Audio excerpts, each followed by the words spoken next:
As you know, I've talked about it a lot. I was a former sports writer. I worked in the NFL with the Pittsburgh Steelers. And for years, I watched and met a lot of different players. And one of my favorites all time, Troy Polamalu, he was a warrior on the field. He was also what I would call a spiritual warrior. Reminds me of what's called the Knights Templar. Knights Templar go back 1,000 years, fierce Christian warriors. They were said to have double armor. They had an armor of steel to defend themselves against men, and they had an armor of faith to defend themselves against evil spirits. Okay, so they were spiritual and they were physical at the same time. To me, that's Troy Polamalu. I saw it all the time. He'd destroy you on the field, but then embrace you afterwards. Okay, so I have a new favorite professional athlete that I'm going to talk about in just a second. But I want to emphasize this: the purpose of our life isn't to just become spiritual or to ignore spirituality, is to integrate the two. We're supposed to access spirituality and live a meaningful life as a result. And that makes you better at most things, okay? It helps make you better at what sports, like with Troy Polamalu. It makes you better at relationships. It makes you better at persuasion, perhaps political influence. And if what you're trying to do is live your physical life without the Spirit, the Bible says that's a noisy gong and a clanging cymbal, okay? A lot of people don't have the type of love that we're going to be talking about. But if you integrate this and then you go live your life, now you can be effective at everything that you're trying to do. And that's getting off of the idea of the ego formation and into the spiritual awareness and then bringing it back in. As you do that, then you become really good at everything that you do. So now I'm going to tell you about my new favorite football player. And I could go longer into this, but I have my oldest son fell in love with the Minnesota Vikings years ago. I'm still a Steeler fan. He's a Steeler fan, but he also has a second favorite team, the Minnesota Vikings. And recently, it was like last year, they drafted a player named J.J. McCarthy, okay? He's their quarterback. Now, before the draft, J.J. won the national championship with Michigan. And when I was watching the national championship game, I saw that before the game and at halftime, J.J. McCarthy, the quarterback for Michigan, was sitting under the goalpost meditating, okay? And I'm like, who's this guy? This is great, he's meditating. Then I saw on the sidelines that he had his therapist there. I'm like, I'm really starting to like this guy. Then I heard him interviewed, and he talked about how much mindfulness has changed his life.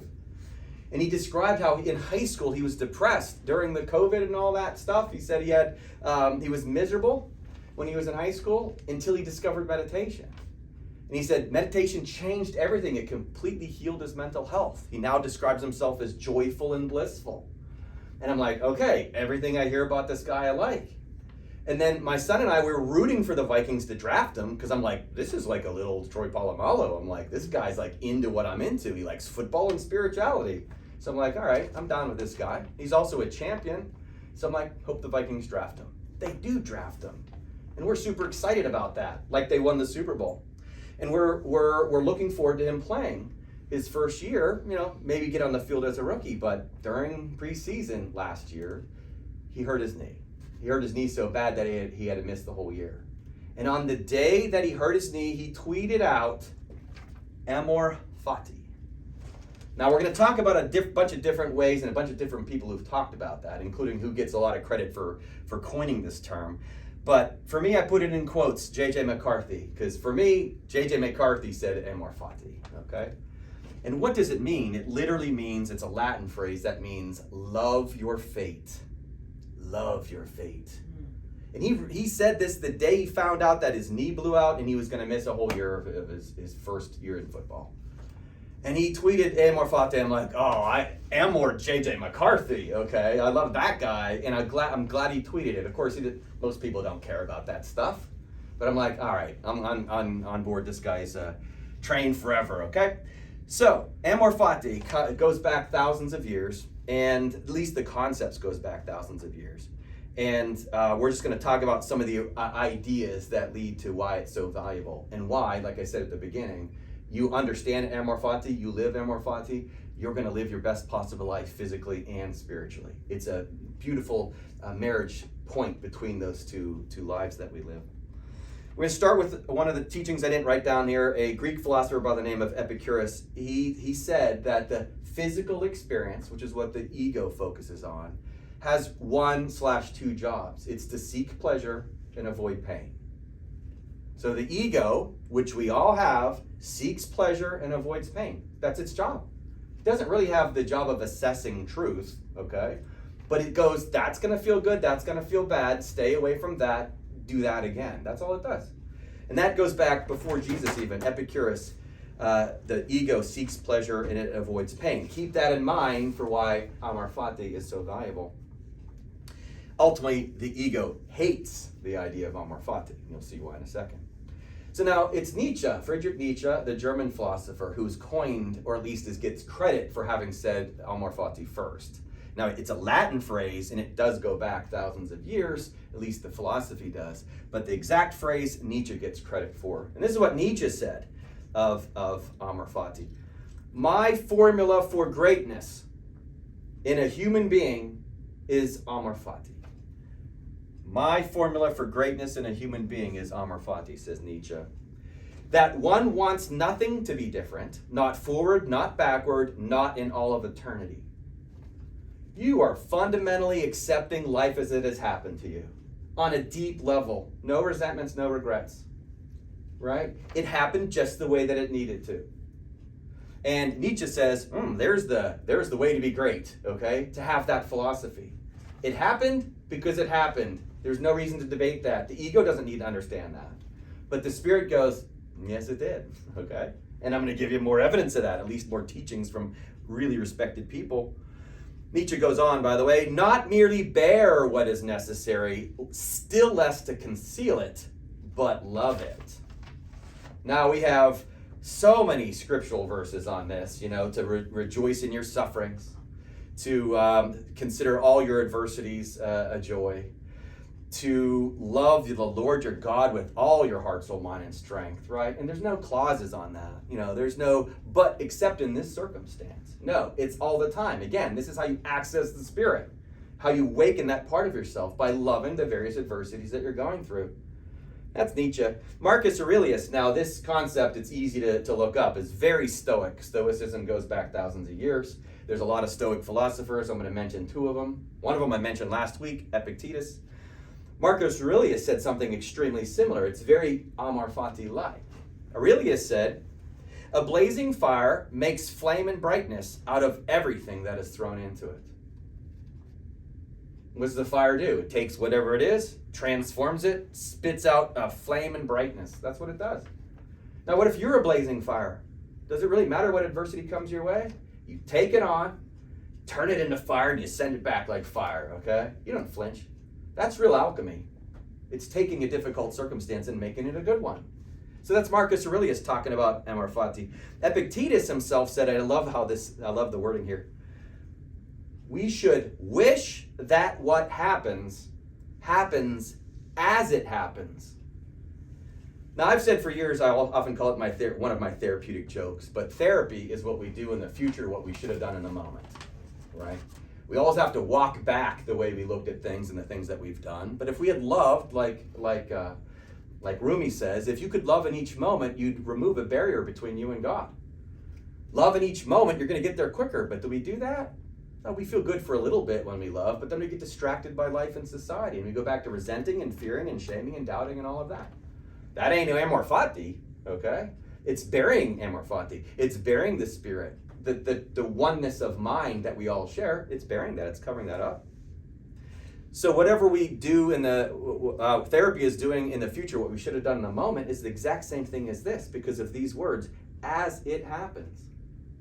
See, instead of revisiting this later and forgiving someone later, what if you forgive them as it was happening, right? And this does not mean you just settle for people to abuse you. You don't just settle for life circumstances. It's an energy. It's a philosophy that runs through you that defines what you do.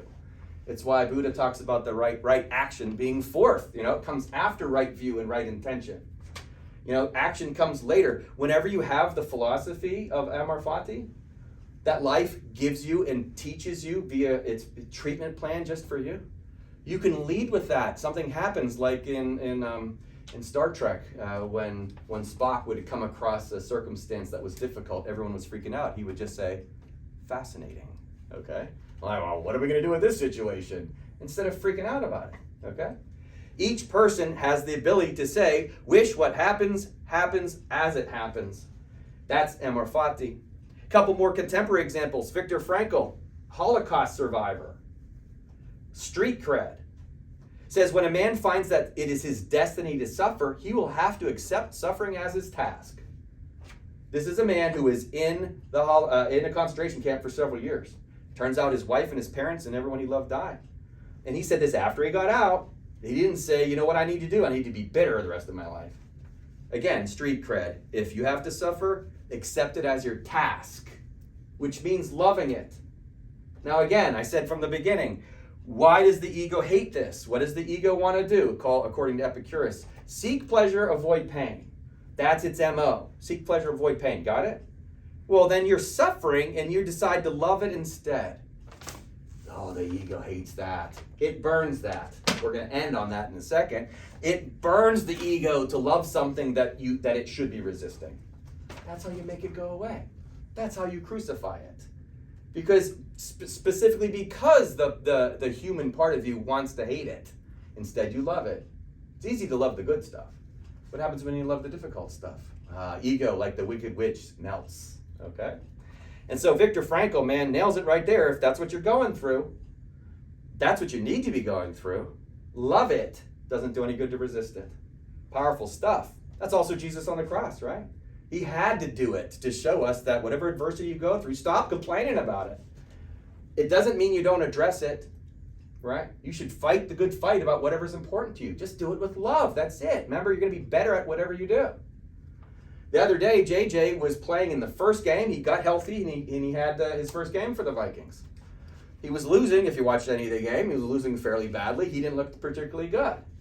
They were losing to the Bears, 17-6, at the end of the third quarter. But guess who caught fire, right? In the fourth quarter, JJ scored not one, not two, 3 touchdowns, threw 2, ran for another. Vikings win. My son and I are celebrating, okay? JJ McCarthy has played 67 organized football games in his life since his freshman year in high school. He is 64-3. What a winner, okay? Swept through high school, won state championships, went to Michigan, won a national championship. Now he's 1-0 for the Vikings. Hopefully he wins a Super Bowl for them. What a winner who tweets out amor fati after he blows out his knee, okay? And again, it's all relative. He's a professional football player, sure, and it's difficult for him to lose a season like that. Amor fati works for him. But it also worked for Thomas Edison. Now, you might know him, famous American inventor. He had a factory. In fact, he had a plantation sort of factories, 14 different factories that caught fire once. And 10 of his factories burned down. And while the factories were burning down, which he couldn't stop, he told his son to go get the family. Go get your wife. Go get my wife. Go get your friends. Bring everybody over so they can watch a fire like they've never seen before. Okay? And Thomas Edison specifically said, they'll never see a fire like this again. And he also said of that fire, there's value in disaster. And this is one of those things that he said that's fairly legendary. There's value in disaster, he said, upon being interviewed about losing all his factories. He goes, because it burns all the mistakes, and now we can start anew. Wow. Again, someone who just went through a major loss. So I don't care if it is Thomas Edison losing buildings in a fire, Viktor Frankl going through the Holocaust, thousands of years ago philosophers like Marcus Aurelius and Epictetus saying the same thing. If you want to be strong, embrace your adversity with love.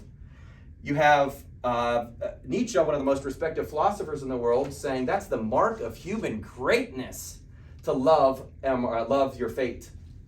What is your fate? It's what's happening to you now, right? You could go ahead and resist it all you want. That's what makes it worse, and it's also not love.